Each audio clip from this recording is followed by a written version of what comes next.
The untold story of Emily Carter. She was smart, determined, unstoppable. But in a world where prejudice hides in plain sight, Emily Carter would soon learn the truth. Not everyone wanted her to succeed. They smiled to her face. They praised her in meetings. But behind closed doors, betrayal was brewing. And when Emily disappeared, the whispers began. Was it ambition? Was it jealousy? Or something far darker? What happened to her would shock everyone, and serve as a chilling reminder that justice has a way of catching up. Emily Carter wasn't extraordinary in the way society often defines it. She wasn't wealthy. She wasn't famous. She wasn't born into privilege. She was, in many ways, ordinary.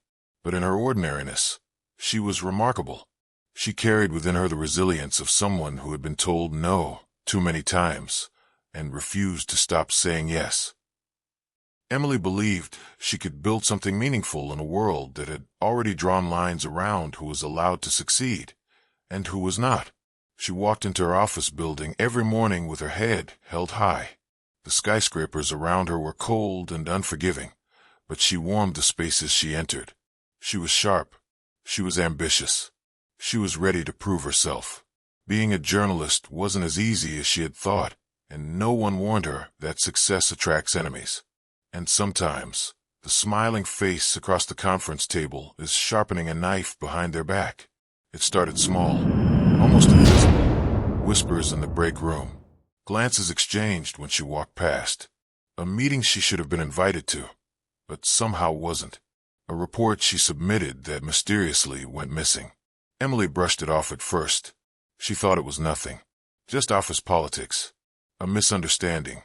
But misunderstandings don't repeat themselves repeatedly. And misunderstandings don't escalate into sabotage. And then the sabotage began. Files disappeared from her computer. Weeks of work erased in a single glitch that no one could explain. Projects, research, and stories she poured her soul into were suddenly reassigned to people who had done far less, but had the right connections. Conversations she remembered word for word were denied by colleagues who swore they had never happened. Reality itself was being twisted around her, bit by bit. Emily Carter wasn't just being overlooked. She was being erased. Every door she knocked on seemed to close just a little too quickly. Every voice she trusted grew quieter, as if people were afraid to be seen by her side. And the strange part? No one openly attacked her. No one ever said the words out loud. But the silence was worse than the insults could have been. Emily was strong. She had survived challenges before. But this was different. This was not just about her work. This was about her very identity. About people deciding she did not belong, no matter how much she achieved. And what was most terrifying was how invisible the attacks were. No smoking gun. No direct confrontation. Just a slow suffocation of her presence until she was gasping for recognition. And then came the night. The rain poured down against the office windows. The streets were slick with shadows and headlights. Emily Carter walked out of her building, shoulders heavy, steps slow. That was the last time anyone saw her. The next morning her desk was empty. A coffee cup sat half full, its steam long gone. Papers scattered across the floor, as if left in a rush. Her chair pulled back, waiting for someone who would never return. And that's when the rumors began. Some said she quit. Others claimed she had a breakdown. But the truth? No one could have predicted what was about to surface. Because Emily had left something behind. A journal. In its pages were her final words to the world. She wrote about the prejudice she endured, the whispers she could no longer ignore, the sabotage that cut deeper each time it happened. She wrote about the feeling of being erased, of standing in a crowded room and still being invisible. And between the lines, you could see her pain. You could feel the weight of betrayal pressing down until it was unbearable. Every word was a testimony. Every page was a cry for help that no one had heard. The journal spread quickly among those who knew her. Some dismissed it. Some said she was exaggerating. But for others, it was undeniable proof. Proof that what happened to Emily Carter was an accident. It wasn't just office politics. It was prejudice. It was cruelty. It was betrayal disguised as professionalism. And it had consequences. Emily's story is not just her own. It's the story of thousands of people who fight battles in silence every single day. People judged not for their ability, but for who they are. People erased from opportunities because they didn't fit the picture someone else had drawn. People pushed aside, sabotaged, betrayed. And yet, their stories are rarely told, because silence protects the betrayers, while the betrayed are left to vanish without a trace. But here's the truth. Justice has a way of catching up. Lies don't hold forever. Whispers eventually turn into confessions.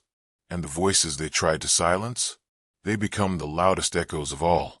Emily Carter was gone, vanished without a trace. Her friends claimed they had no idea where she went. Her family insisted something darker was at play. But the deeper investigators dug, the stranger the story became. They found her car parked just 2 blocks from her apartment. The keys were still inside. The driver's seat was pushed too far back, as if someone else had been driving. The unsettling discovery sent ripples of unease through the investigators. But the question that loomed over everything was simple. Where was Emily? The case took a bizarre turn when an anonymous message appeared online. It was posted in a local forum, the kind of place where small-town gossip collided with conspiracies. At first glance, it looked like just another rumor. But as detectives examined the details, their stomachs dropped. Whoever wrote it knew things about Emily's life that hadn't been released to the public. Things only Emily herself, or someone impossibly close to her, could have known.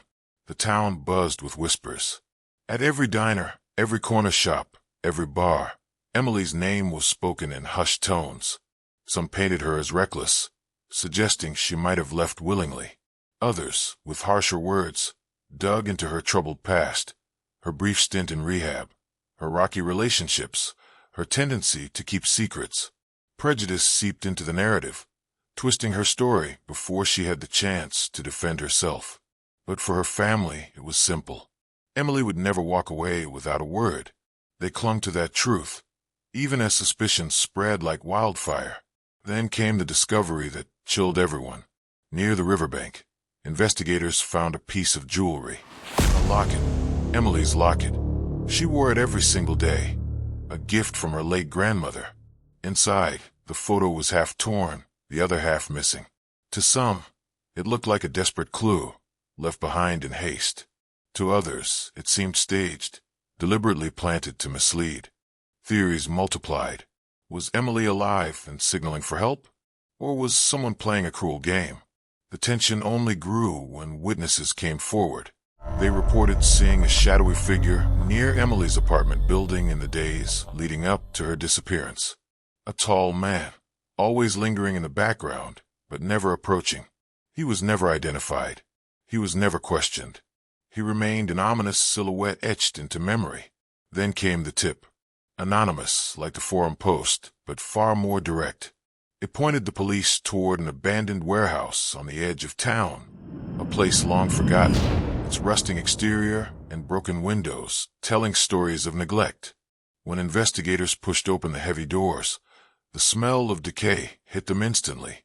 Dust swirled in the air, catching in the thin beams of light, pierced in broken slats. What they found inside unsettled the most hardened officers. A mattress lay in the corner, stained and worn. Food wrappers littered the floor. Someone had been living there recently. And on the far wall, written in rushed, messy handwriting, was a message. She didn't listen. The words were smeared, as though scrawled in desperation or anger. Detectives stood frozen. Who had written this? And what did Emily listen to? The warehouse felt like a crime scene, but there was no sign of Emily herself. No blood, no body, just silence and that haunting message. For the first time, investigators felt like they were staring directly into the darkness of whoever had taken Emily. The town's fear grew heavier. Parents held their children closer. Women avoided walking home alone. The air felt charged, like a storm waiting to break. And then, just as the investigation seemed to be gaining ground, another young woman disappeared. Her name was Julia Marks, 23, a college student. She vanished under eerily similar circumstances, her belongings left behind, her last known movements confusing and contradictory. For the police, It was no longer just about Emily.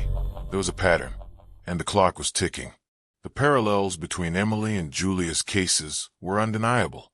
Both women had been seen in the same part of town.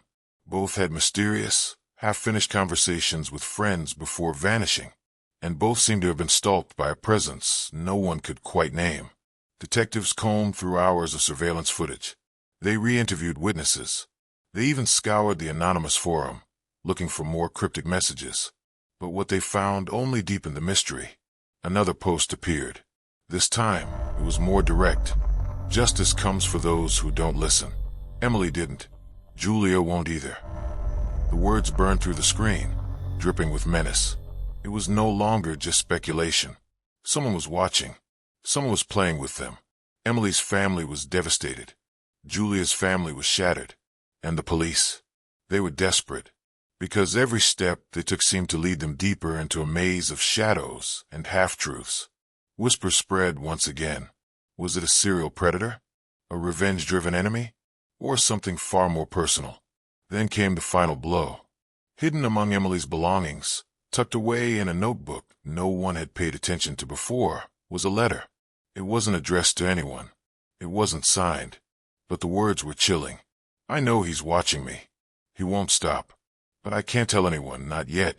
If something happens to me, remember, it wasn't an accident. Emily had known. She had sensed the danger. She had even tried to warn them, in her own way. But who was he? The notebook shattered what little certainty remained. Emily's disappearance wasn't random. It wasn't a mistake. It was deliberate. And now Julia's fate seemed bound to the same dark hand. The evidence bag clicked shut as detectives sealed the notebook inside. Outside, the night pressed in heavy and unforgiving. Somewhere someone was watching, waiting, and as the town lay awake, restless with fear, the story of Emily Carter grew darker still. Because the truth was no longer about one missing woman. It was about secrets buried deep, betrayals masked as friendships, and enemies hiding in plain sight. And just when police thought they had their first real lead, just when hope began to spark again, Julia's phone was found, left buzzing endlessly in the same warehouse where Emily's locket had been discovered. The screen lit up with one final message before it went dark. She didn't listen either. The world held its breath. This wasn't the end. It was only the beginning.